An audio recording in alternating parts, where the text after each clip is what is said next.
Kolkata gangrape पर अपर्णा यादव का हमला, महिला सीएम के रहते भी नहीं सुरक्षित बेटियां।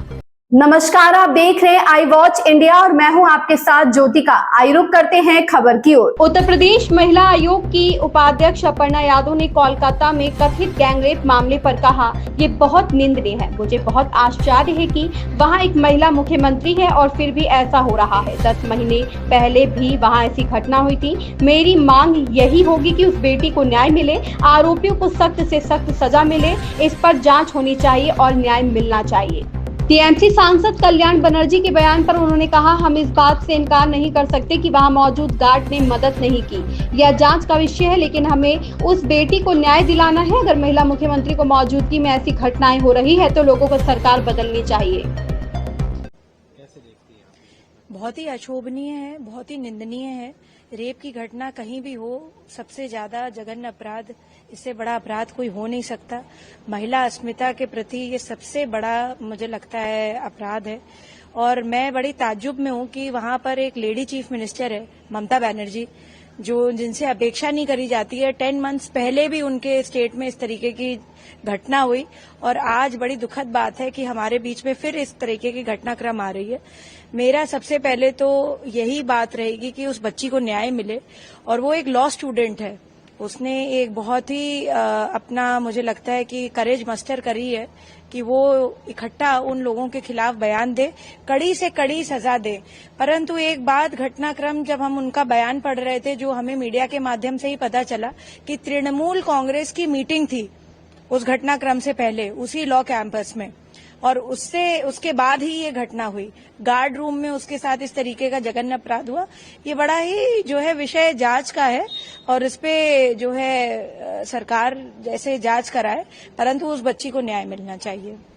मैम, टीएमसी सांसद हैं कल्याण बनर्जी, वो कह रहे हैं कि इस तरह की घटना जब तक नहीं रुकेगी, जब तक पुरुषों की गंदी मानसिकता नहीं बदल जाती, तब तक कोई भी कानून या पुलिस बल बलात्कार जैसी घटना को रोक नहीं। देखिए, रूल ऑफ लॉ भी होता है ना।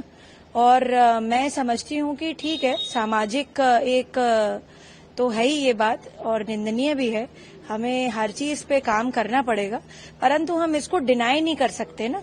हम इसको ये नहीं कह सकते कि वहां पर जो गार्ड खड़ा था उसने किन लोगों के डर की वजह से उस बच्ची की हेल्प नहीं करी, और वो उसी कॉलेज कैंपस में इस तरीके की घटना हो जाना। ये बहुत सारी चीजें विषय है ये जांच का, परंतु मेरा एक मानना है कि हमें उस बिटिया को न्याय दिलाना है और हर कीमत पे।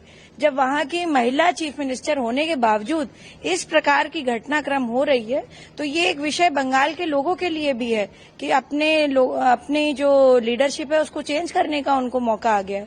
आप बताइए, हमारे उत्तर प्रदेश में इस प्रकार के क्राइम के लिए अभी आदरणीय मुख्यमंत्री जी ने, योगी जी ने यहाँ पर क्या स्टेप उठाया है।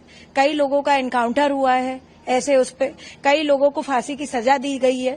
मिशन शक्ति इसका जो है ज्वलंत जो है एग्जाम्पल है कि जो है मिशन शक्ति के तहत जिस प्रोग्राम में जो है हमारे उत्तर प्रदेश में ये घटनाक्रम हुआ कि जघन्य अपराध हुए हैं, वहां पे 80 जो है सजाए मौत दी गई हुई है, कैपिटल पनिशमेंट दिया गया है। तो इस तरीके की मुझे लगता है कि यहाँ पर भी होना चाहिए। त्वरित रूप से हमारा काम है कि हम उस लड़की को न्याय दिलाएं, उस बिटिया को न्याय दिलाएं, क्योंकि मौलिक अधिकार है सबका जीना।